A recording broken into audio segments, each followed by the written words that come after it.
અચ્છા, અને કેટલા લોકો સાથે ધર્મ પરિવર્તનની વાત છે? અત્યારે 150 ની વાત છે. તો મિત્રો રાજુભાઈ સોલંકી એક નહીં પરંતુ મિત્રો દલિત સમાજના લોકો 150 જેટલા લોકો મિત્રો હિન્દુ ધર્મમાંથી ઇસ્લામ ધર્મ માટે જવાના છે. જ્યાં મિત્રો વાત કરીએ તો અત્યાર સુધીમાં મિત્રો કોઈ દિવસ આટલા બધા લોકો મિત્રો ધર્મ પરિવર્તન કર્યો નથી. પરંતુ મિત્રો રાજુભાઈ સોલંકી અત્યારે જે દાવાઓ કરી રહ્યા છે 13 ઓગસ્ટ અને મિત્રો 15 ઓગસ્ટ મિત્રો આ ઈ તારીખ છે જે તારીખે મિત્રો દલિત સમાજના લોકો ભાઈ ધર્મ પરિવર્તન કરશે.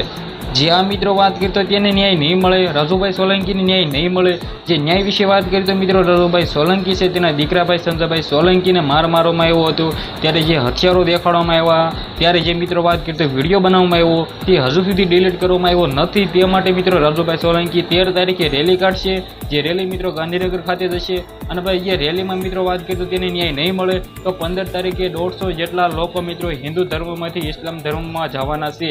મિત્રો વાત કરીએ તો દુઃખની ઘટના કહેવાય, કારણ કે મિત્રો હિન્દુ ધર્મમાં મિત્રો આટલું બધું મિત્રો કોઈ દિવસ નથી જોયું કે મિત્રો લોકોને ન્યાય નથી મળ્યો. પરંતુ મને તો લાગે છે કે મિત્રો આપણા પોલીસ સાહેબો છે તે મિત્રો ન્યાય આપી દેશે. સાથે મિત્રો વાત કરીએ તો જે કાંડ થયા છે કાંડમાં મિત્રો ઘણા એવા ગોંડલને સજા તો થઈ જ છે, પરંતુ મિત્રો ઘણા બધા લોકો છે એ વિરોધમાં છે. જેમાં મિત્રો ઘણા બધા લોકો ગણેશભાઈ ગોંડલના સપોર્ટમાં વિડીયો અપલોડ કરે છે, ઘણા બધા લોકો રાજુભાઈ સોલંકીના સપોર્ટમાં વિડીયો અપલોડ કરે છે. તો મિત્રો ઘણા બધા લોકો મને કમેન્ટ કરશે કે ભાઈ તમે કોને સપોર્ટ કરો છો? ભાઈ હું કોઈને પણ સપોર્ટ કરતો નથી. પરંતુ મિત્રો આ તો ભાઈ તમને બધા લોકોને માહિતી મળી જાય કે શું મિત્રો આ ઘટના છે, શું મિત્રો ખાસું 150 લોકો ભાઈ પરિવર્તન કરશે ધર્મ.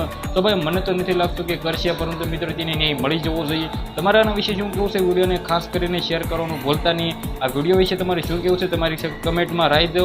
આજના વિડીયોમાં આટલી જ માહિતી. આપણે એક નવો વિડીયો મળી ગયા સુધી બધા જ લોકોને જય હિન્દ જય ભારત.